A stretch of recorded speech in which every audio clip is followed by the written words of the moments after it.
inkosi. uYesu Kristu inkosi. Ndiyabulisa ebandleni lenkosi yethu uYesu Kristu. Ndibulisa utata umpostoli ngokuzithoba okukhulu. Ndibulisa umama umpostoli. Ndibulise umama umfundisi uMankayi. Ndibulise omama bonke.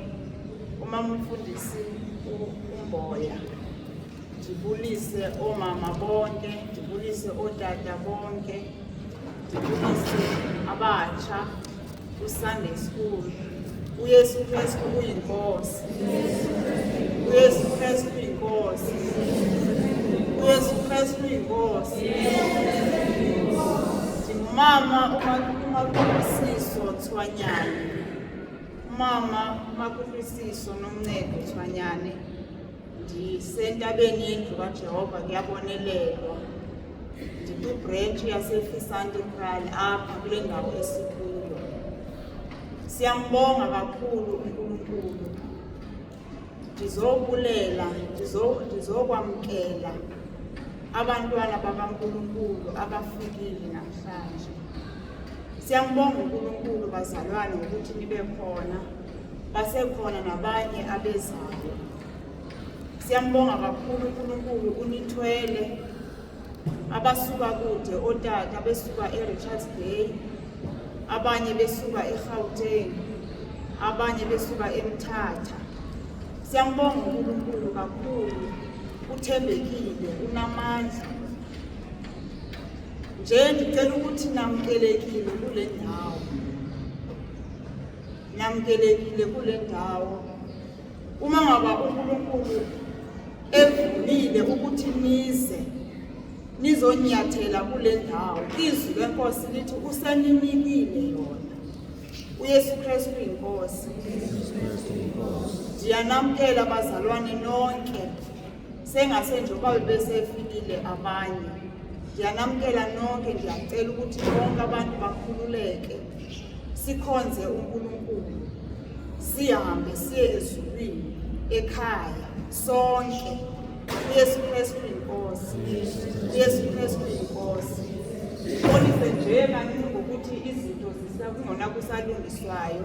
Kwekwakhona ukudileya okuthile ukulanda isystem i-transport elanda isystem yaxolisa kakhulu. uYesu Kristu inkosi ngibusela ngosazini.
ukucacisa sizobiza abafundisi abakhoyo bezobulisa sizocela bame ngapha then othethayo uzozoma kule ndawo ngithethe kuyo then azichaze ukuthi ubani wakhe uYesu Kristu inkosi.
uYesu Kristu uyinkosi. Yesu Kristu inkosi.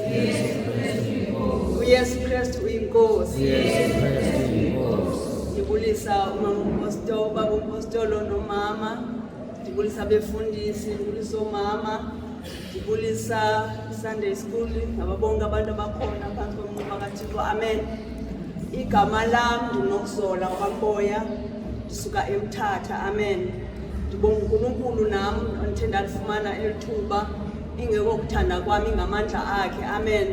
Ngoba ngenxesha uThixo ukuthatha la akubeke la ungazi khona. Amen. uYesu Kristu inkosi. Nami ndithi mandizobulisa ndibulela uNkulunkulu othe wandithwala ndathi ndazofika nami eKapa. Ndiyaqala ngqa ukufika eKapa, ndiyazi iKapa bazalwane. Amen. Ndibulela kakhulu uThixo othe wathi mina mandiyazi iKapa ngokuthi ndize kuye. Amen.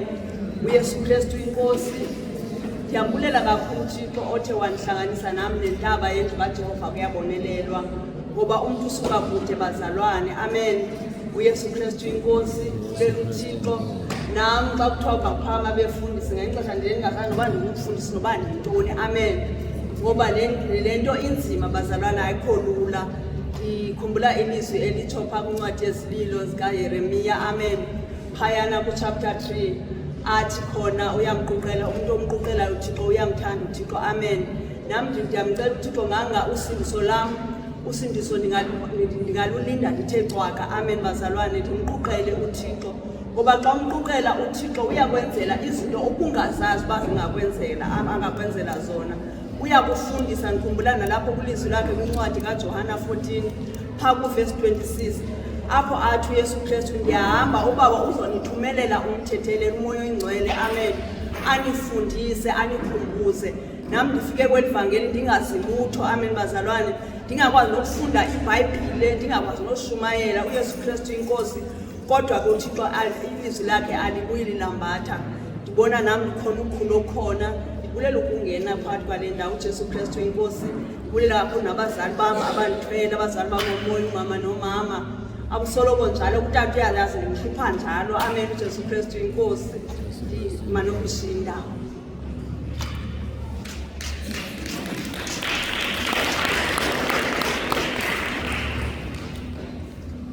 uJesu Kristu inkosi. Yesu Kristu inkosi. uJesu Kristu inkosi. Yesu Kristu inkosi. uJesu Kristu inkosi. Yesu Kristu inkosi.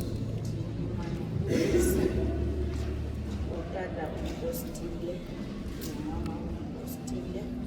Ndibulise-ke bonke abefundisi zonke iinkokheli ndiyazibulisa egameni lenkosi yethu uYesu Kristu.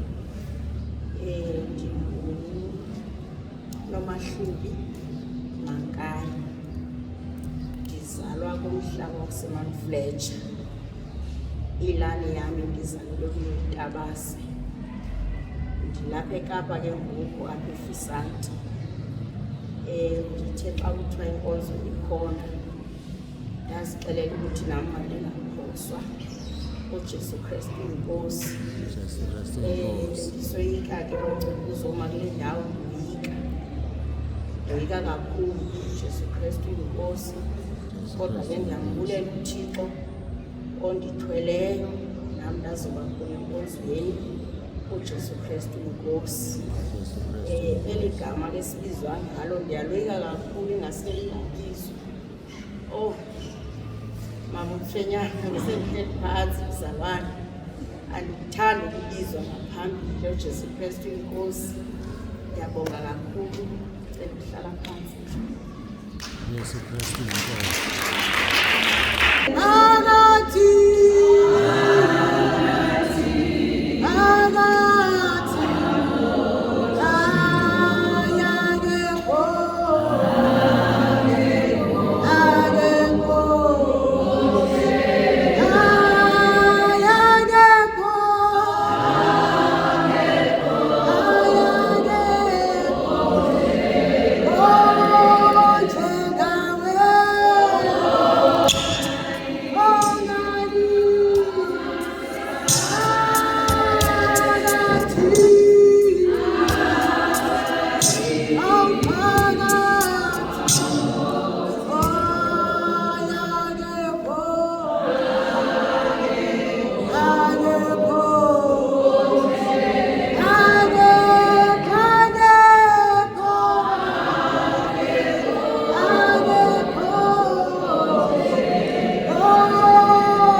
ndiyabulela kakhulu kubefundisi abasuka apha.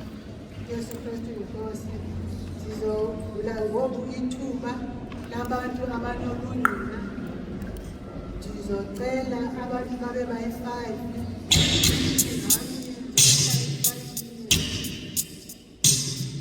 bazoma ngapha, then ongqinayo uzoba kule ndawo ngethu. Jesu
Kristu inkosi. Jesu Kristu inkosi. Haleluya. Sithoba kakhulu bangcwele, ubulisa kakhulu tata wethu, tata umpostile, mama umpostile, ubulisa befundisi bonke, ubulisa otata nomama, abantu abatsha eSunday school ngegama lenkosi yethu Jesu Kristu waseNazaretha. Jesu Kristu inkosi. Haleluya bangcwele, kukhulu kuninzi endinothetha ngako kodwa ndizawuthetha nje ngento ezimbalwa namhlanje. Haleluya. Ndizobonga amandla kaNkulunkulu bangcwele ukuthi kulo nyaka mandithi nje bangcwele sekuna 2 years to 3 years ndisindisiwe. Haleluya. kodwa uNkulunkulu ngenceba yakhe ngizombonga ngizophakamisa andazi ngathini ukuthi umama Nkayi bangcwele usuka ekhaya lezwi wayofika eHis Grace kanti uthunyelwa nguThixo for impilo yakho. Haleluya. Yesu Kristu inkosi bangcwele sizobonga sisona imilomo eliwaka uNkulunkulu ukuthi bendicela ndisindisiwe bangcwele ndisithi ndizoya ezulwini ngelinye ilanga bendingazi ukuthi kanti uThixo wami undigcinela ukuthi ndizibone iziphoso zami ndibone ukuthi angeke ndiye ezulwini noma ndisindisiwe ngendlela bendisenza ngayo bangcwele. Haleluya. Umama Nkayi bangcwele uye wafika ebandleni lethu so wandixelela ngotata uNkosile uNsimande. Haleluya. Esithi uyanceda ukuthi abantu bavume izono. Mina bendicela ukuthi ndazivuma izono mose nje ndathi ndabhaphathiswa bangcwele. Haleluya. So ndadibana ke bangcwele story short ndadibana notata wanixelela abantu izono zami funeka ndizibhale encwadini bangcwele. Mina ngicela uThixo wethu ukuthi andikhumbuze izinto endazenzayo explain ukuthatha kanjani. Haleluya. So bangcwele ndithe ndandibhala ngosuku lokuqala ndabhala ngayo bangcwele ndaphupha ndisilwa nento endingayazi. Haleluya. Engathi ibhedi yami ngathi iyaqhubuda iyawa. Haleluya. Xa ndivuka ekuseni andiqaphelanga ukuthi ndinemikrwelo apha emzimbeni. Xa ndivuka ekuseni xa ndithi ndiyahlamba ingalo yami ibuhlungu lena bangcwele. Haleluya. Uma ndithi ndiyayijonga hayibo ndinomkrwelo omkhulu lapha engalweni. Haleluya. Ude udumbile. Okay ngoba andothukile ndazi uba kwenzeke ntoni. Then xa ndiphinde ndijonga owesibini ulapha emqolo ngasemqolo so kusho ukuthi umzimba ndisilwa nyama ebusuku bangcwele. Enye into bangcwele izolo elinye ke ngoku ndisabhala futhi izono zami abangcwele uThixo ndiyabulela bendingazazi uba amna ndibona ngathi andilideserve nezulu bangcwele indlela endiyiyo izolo ndinazo bangcwele. So uThixo wandivisa inhliziyo ebuhlungu ukuthi mandive ukuthi kunjani uba nezono kunjani ungaphili kungcwele. Yaba buhlungu inhliziyo yami bangcwele ilanga lonke ndikhala ndixolisa kuNkulunkulu ndisiva ukuthi andikwazi nokuthi ndiyacela khona into mandicele qha mandixolise nje ngabo bonke uNkulunkulu into endimenze zona ndimhlaza kuSathane ngezinto ezimbi ndizenza ndisithi ndisindisiwe. So ndizobulela amandla kaThixo bangcwele. Ndizobulela kakhulu tata wami ndiyabulela uThixo ndiyabulela kakhulu uNkulunkulu.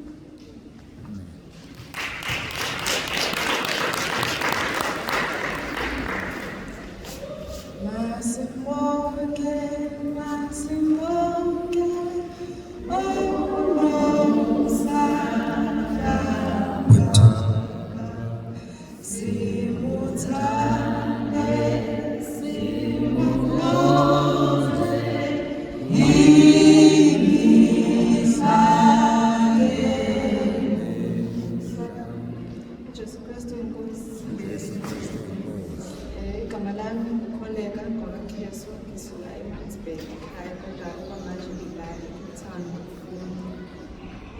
Ngizobonga uNkulunkulu ukuthi ngilona ukuthi nami ngifike enkonzweni namhlanje nomusa angenzele wona kulo nyaka naye iminyaka eminingi kodwa kakhulu lo nyaka ngibonile ehamba nami nomusa kimi ngifisa futhi nokumdumisa uNkulunkulu. Grade sonzoma ngalokho nabazali bafika kwaba lembi kwanzima kodwa bagcina befikile sonzomdumisa ngalokho. Okunye futhi into mhlawumbe ukuthi ngifica ngingasengi bonke ukuthi kune-group engikuyona engajoyina ngizobane kusuthiwa ngathi ukuthi umdala akheqe kuleyo group sinemdumisa ngayo. Jesu Kristu inkosi. Jesu Kristu inkosi.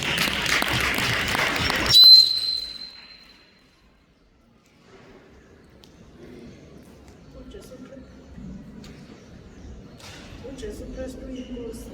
Jesu Kristu inkosi. Jesu Kristu inkosi. Jesu Kristu inkosi. Lo uthethayo ume apha nomakholwa Thombo ngokuzalwa ndizalwa ngapha eNqamakha. Ngokuhlala ndihlala eKapa eKhayelitsha eBuyasa. Okokuqala nje ndizobulela uphinda ndizoba nani ndadifile last year kodwa nawuzane ngibone ngakho ukuba ndandikhona right. Ndiyabulela nokuthixo wandithwala ndihamba nobrada wam nabe ndimxeleleyo ukuba ngifike apha naye wavuma. Ndiyabulela uba usithwele eKhayelitsha wazosibeka apha phakathi kwenu.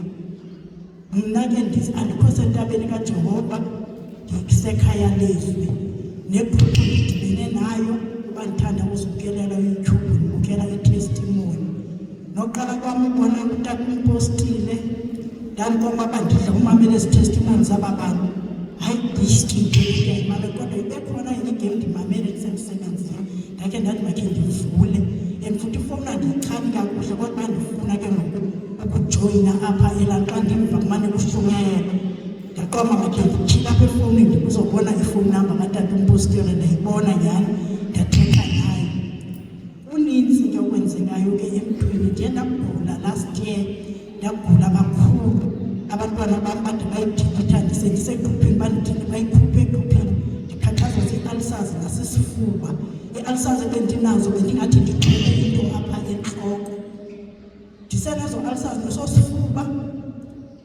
bafika ilaa nto ifowuni esuka ekhaya kusithiwa unyana wam utshile utshe izandla akwazi nokuthini emsebenzini ndanikwa ilivu uba mandihambe ngenxa yokuba bekuba nzima andikwazi ukuba uba ndiyohlamba etoilet kufuneke ndisuke ebhedini ndiyotsho esofeni sendiminyekile esi sifuba andikwazi kwa ukuthini apho xa ndihlamba etoilet kufuneke ndivule umnyango ndingenelwe ngumoya kodwa kuthe ngexesha sendisendlini abantu basebendilithile edruphini yasekhaya lezwi ndathi ndihlele esofeni sendizixelele manje uba ndizawugoduka nje andinokwazi ukugoduka ndodwa ngoba imeko yam imbi kakhulu sisifuba sendiminxa okokoko ndizawuhamba nomntakasista wam ozawugoduka nge-14 kaDisemba ibe ilivu yam izawuphela nge-27 kaDisemba ndithe ndihlethe esitulweni esofeni endlini ndikuloo meko kwavela kwagcwala igqirha elithi ndiyagoduka nge-3 ndiyamshiya uyama and futhi ngokugoduka kwam kukuphila komntana wam izilonda zokutsha nyhani ndikhwele nge-3 xa ndikhwela nge-3 ndafika ekhaya nge-4 xa ndifika ekhaya ndifika ubonile ufake amabhandeji zonke izandla ezi nalapha ezinyaweni kunezilonda ndifike ke xa ndiklina kunzima isifuba siyandinika siyandivala nakwazi nothini kuhlala ulikho nomthobeli ndibakwanwa ndizawuklina kanjani na kodwa ndaklina uqala ngo-1 ndithi xa sindiminxa isifuba ndithi uYesu Kristu inkosi ndime ndikhathise ndikline okoklina ndagqiba nge-2:5 ngoba isifuba sasingathiwanga chance kwanile ebusuku ndamxelela ulikho ndifuna wena amayeza likho mntanam azuzukunceda tu ezinto ndizibona apha into eza kunceda nomthandazo ndabe sendinanto ke ngoku ndivula umthandazo ngowe-18 kaMeyi ndathi makalandele apha sithandaze ugqiba sivulela mkhuleko sithandaze emveni kwawo nathi sithandaze hayi ngalaa mini nge-4 zangalali ngalaa 4 kufika kwam oko besithe sebhedini apha esezisofeni ephakamisele izandla ziphakamisele phezulu kuthe nge-5 ndisiya etawuni ndahamba naye savula kwakhona umkhuleko kwakhona wathandaza uthi kum ekuseni mama ndiphethe ingathi izandla zam ukhona umntu ozikhothayo and futhi kweyenzekayo kwezi zandla ngoku andiva kwantlungu abe ezayo ekliniki ngoyokhulula amabhandeji athi kumama andizukuya ekliniki ngoba izandla zam iminwe yam ndangoku iyashukuma ingashukumi kwa iminwe yakhe abe sipola kwafuneke zilululiwe izandla ngoba zonakele xa esithi ngomvulo koma ndoyika ke ngoku ezawukhulula izandla zitshe zonke ndithi kuye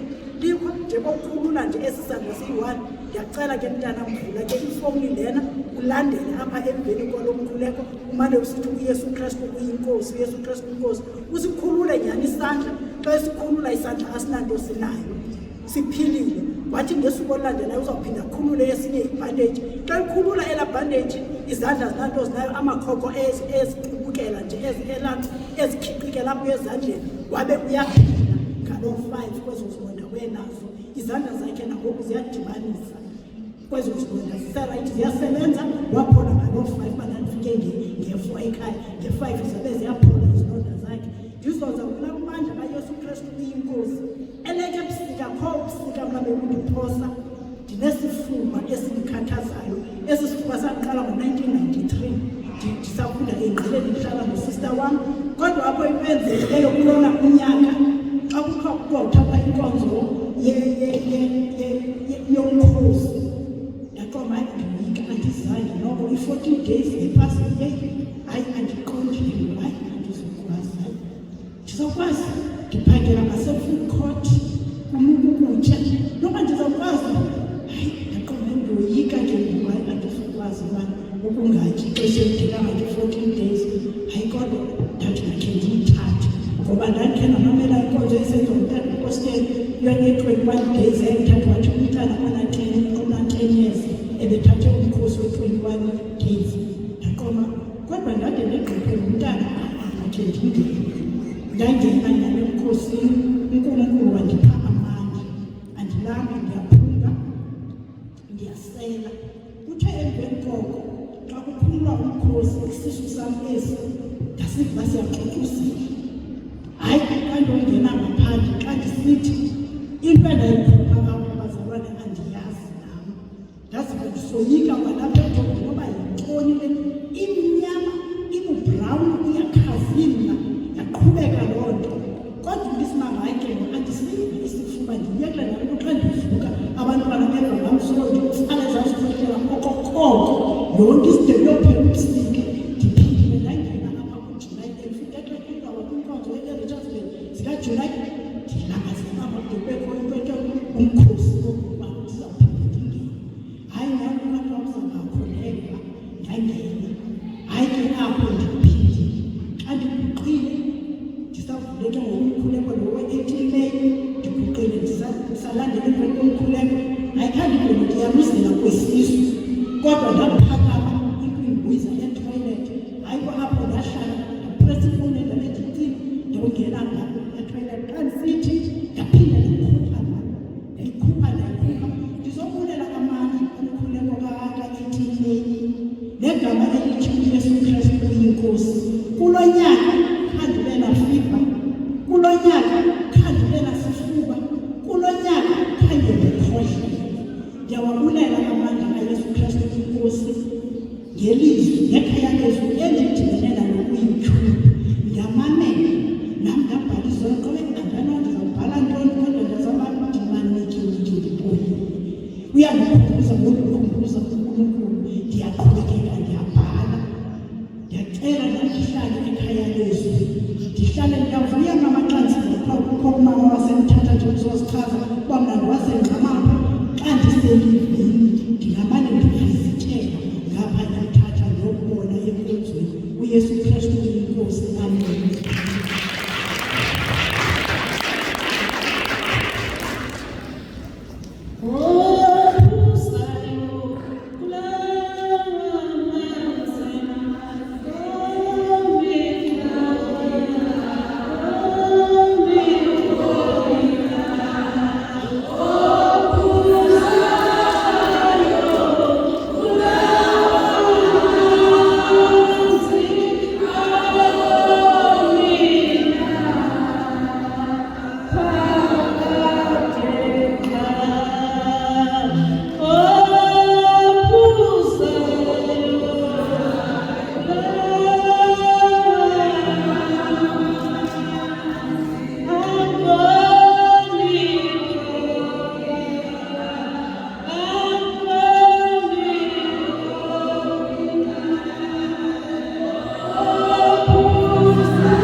Yesu Kristu inkosi igama lami ingumamceki khongekamceki ikhaya lami uzakale semthatha ngokwendele enculu kwamceki ndisukuma nombulela kakhulu uYesu Kristu mazalwane nami owandicula ekhaya lethu inhliziyo yami iyambulela uYesu Kristu imbulela kakhulu ngoba enhliziyweni yami ndaphinda abazalwane bafumana ikhaya lethu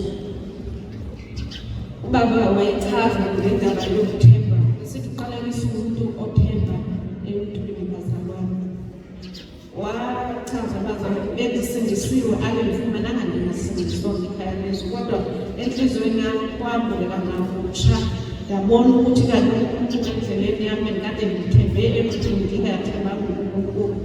Ndifunda kuninzi bazalwane ekhaya lezo, nokungisukhumisayo bazalwane yindlala namhlanje enhliziyweni yami uphekuza kwecala kwakhona okukulangazelela nokumnandi bazalwane. Indlela engimthanda ngayo sephetha bazalwane esesibethi isono, kodwa nami ngibulela ukuthi nami izono zami ngiyadibana bazalwane, andisikhombi umntwini ngiyabona ukuthi bami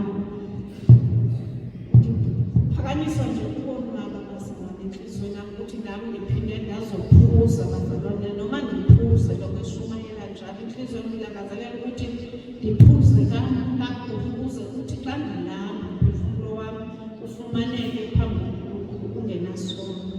Ndiyabulela kakhulu, phukanyiswa kokumandi uYesu Kristu Inkosi.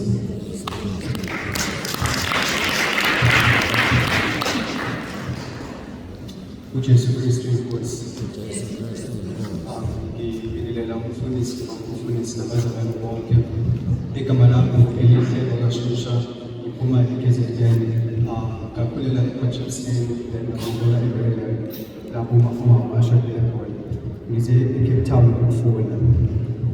Ngizofakaza ngamandla uNkulunkulu angenzele wona izolo. Ngizofakaza ngokuthi uma ngabe siyekelela yonke into uNkulunkulu singazibeli thina uyasenzela. So izolo bengibhala i-test izolo bengizobhala ngo-11. So preparation i-test wami usathane belokhane ngisekulesengilisa but perseveration. So ekuseni the day of the test izolo ngenza inkululeko yokuqoqa bese ngabuyela ngafunda just ukurevise kancane. Ngaplan ukuthi ngithathe ibhasi ka10:30 because i-test ingo-11, ibhasi ithatha around about 10 minutes ukufika ecampus. Then ngaqeda ukugqoka yonke into around 10:27. So because ngihlala before ifloor ephezulu e-RS yami, floor number 5, ngase ngiyabona ukuthi ngeke ngikwazi ukuthatha le bhasi ka10:30. So yasiyangishila. So ibhasi elilandela bekuzoba ibhasi ka10 to. So ngase ngithatha yona. So lokho bekuzobenza 10 minutes ukuthi ngifike ecampus bese ngibalithethe eqala ngo-11. So into eyenzakalile usathane 1 endleleni kwavele kwaba ne-traffic. Lapho ngiyo-10 minutes kuphela ukuthi kufike kwi-test bay. Kube i-test eqala ngo-11. Kwavele kwaba khona ne-traffic futhi le-traffic le ibe khona sengi-1 minute away ukuthi ngihliswe esitopini. Sesifikile ecampus. So no driver bekakwazi naloku ngihliswe because they are not allowed ukuthi bahliswe ngokubi. So ngase ngiyaqala ngibambivanga ukuthi ngazi ukuthi 11 uzoshaya manje i-test iyaqala bazoqala manje bhala. So yasiyaphela i-traffic sewushayile ngo-11 bese-ke ngafika sengifikile upper campus bese ngaya ku-test bay. Uma ngifika ku-test bay umnyango ubhaliwe. Ngase ngiba-confuse ukuthi kanjani futhi manje ukuthi ubhaliwe kanjani. Ngithatha i-student card sami ngiyazama ukusithemba because umnyango uvula nge-student card. Uma ngabe ngithemba i-student card sami asisebenzi, uma ngabe ngiyathemba asisebenzi, hhayi kanjani. Lapho isikhathi siyahamba sengiqaliwe nanokubhala. Hhayi ngivele ngibhale i-email ngisendele i-lecturer yami i-email ngisho ukuthi ngila emnyango njengamanje ngishuthe isithombe angazi ukuthi kuvaleke kanjani umnyango. I-lecturer yami ibuye 30 minutes later isikhathi sesizophela nokuphela. Ibuye 30 minutes later ithi umnyango uvuliwe nje. Ngimtshela ukuthi ngila emnyango njengamanje but umnyango uvaliwe. So bengithathe i-walk kancane because bengi-anxious. Mangibuyela ko-check ukuthi umnyango uvuliwe yini ngempela, umnyango usuvuliwe anganiseni ukuthi kanjani kodwa bengihlale around 15 minutes walk umnyango uvaliwe. So kwangiphatha kabuhlungu lokho because i-department yethu i-very strict. If we miss i-test and miss 7, then which means you get 0 nje kuphela. So ngasho ukuthi usathane bevele engihlasela ngi-preparation test even noma sengimele ngibhale uyangihlasela futhi. Hey, inhliziyo yami ibe nokudawutha kancane uNkulunkulu ngithi ngenzile nje umkhuleko wokunqoba why nginganqobi. Hayi. Bese ke baqeda ukubhala. Bese ngiye kwi-lecture ngichazela ukuthi kanje kuvela kwakhona i-traffic bengiplan ukuthatha ibhasi ka-10:30 bese leyo bhasi ngibona ukuthi izongishiya because bese ngiqeda ukugqoka but because ngihlala phezulu i-lift ibizothatha isikhathi. So ngase ngiyabuyela i-lecture yami yathi ngizokhuluma ne-head of department but if we miss i-test we miss it which means we get to 0. Ngahamba mangibuyele endlini ngafika ngahlala phansi ngakhuleka and ngenkathi ade ngikhuleka ngasho ukuthi noma kububi kunje uJesu Kristu inkosi akushintshi lokho. Ngasho ukuthi uJesu Kristu angeze ube inkosi ngoba nakho izinto ezinhle but uJesu Kristu usayinkosi.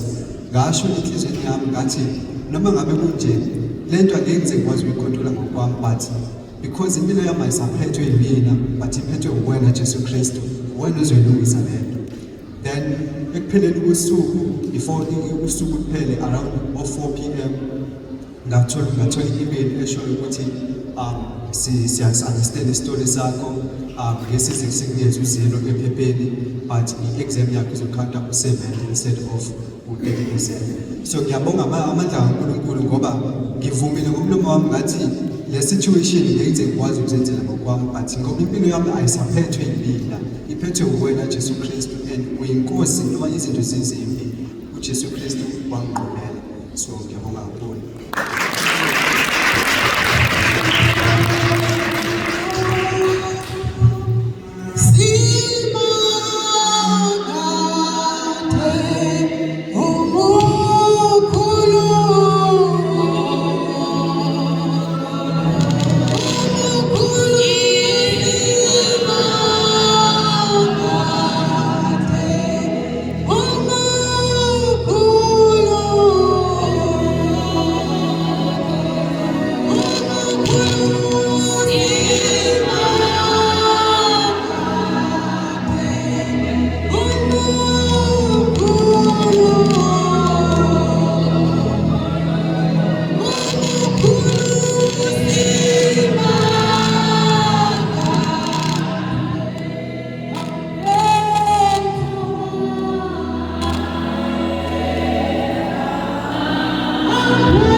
Yesu Kristu inkosi. Sizobiza iSunday School walapha eFisanti ezengapha.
sabahambayo thina kulo mhlaba siyekhaya.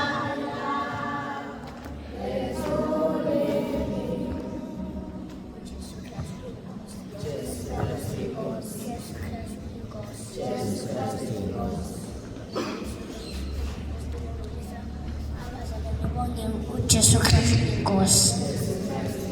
Igama lami lokwaratile kanye lilizwi belifundile belikumizekeliso chapter 7 verse 2 and 3 belisithi igcine imithetho yami udle ubomi nesiyalo sami njengokhozo leliswe lakho uyibophelele eminweni yakho uyibhale emaqoqweni enhliziyo yakho uJesu Kristu inkosi. Jesu Kristu inkosi. Jesu Kristu inkosi. Jesu Kristu inkosi. Igama lami akhiwathula Psalms 23. The Lord is my shepherd, I lack nothing. He makes me lie down in green pastures. He leads me beside quiet water. He refreshes my soul. Jesu Kristu inkosi.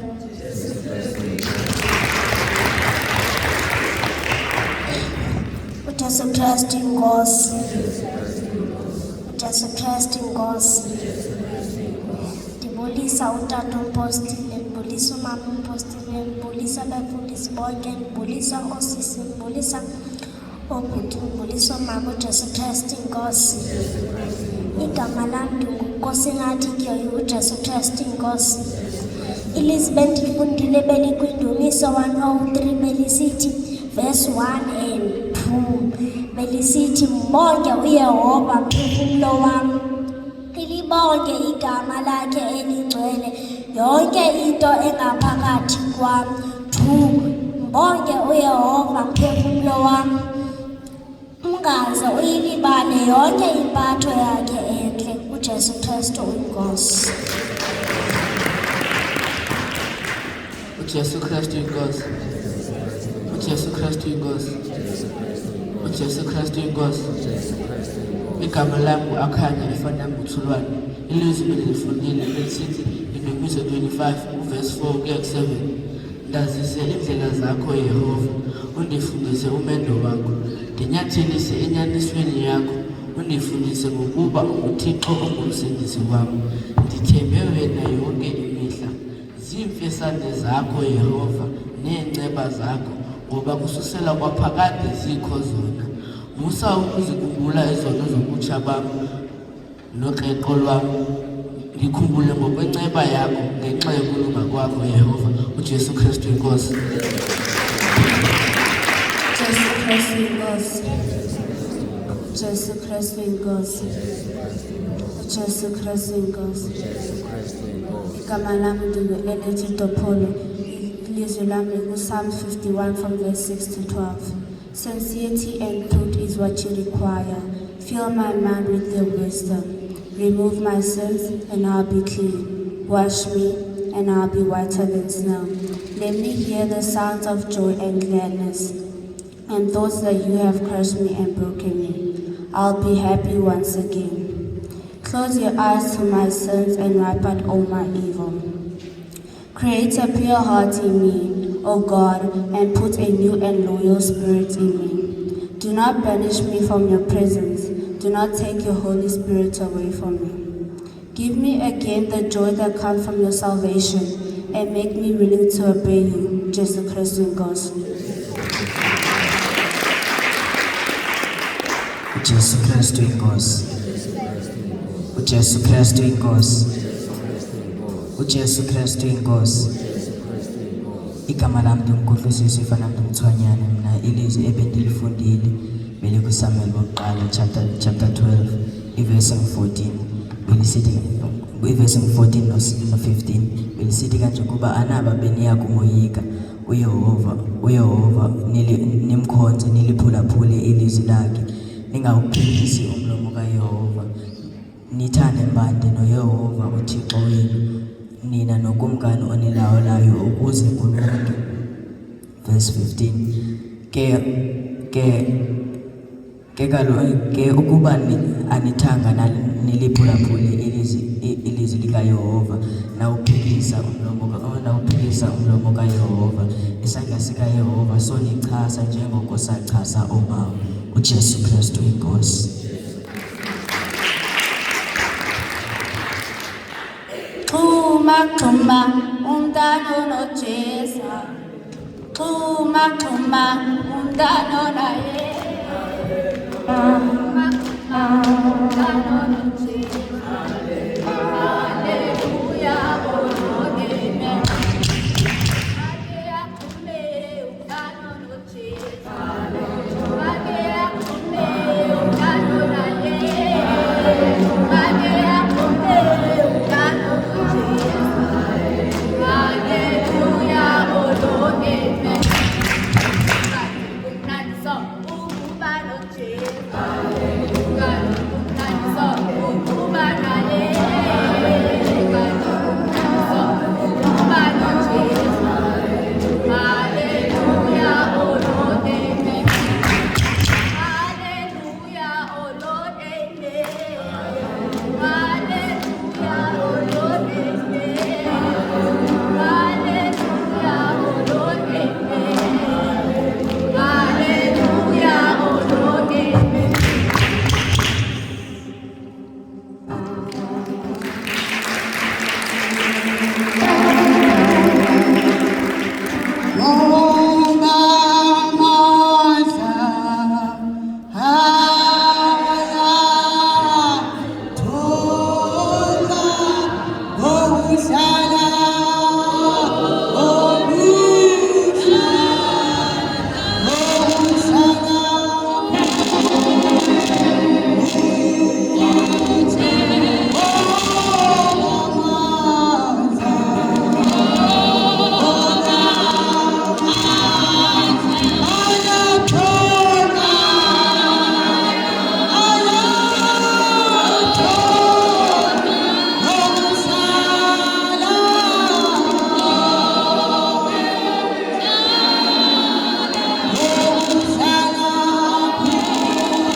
Yesu Kristu inkosi. Bendizocela ikwaya yalapha eFisande Kraal.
Yes.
uYesu Kristu inkosi. Siyabonga ikwaya kaSunday School, siyabonga ikhaya seFree. uYesu Kristu inkosi. Bendizocela ithuba ndinikele inkonzo utata umpostile egameni likaYesu Kristu waseNazaretha.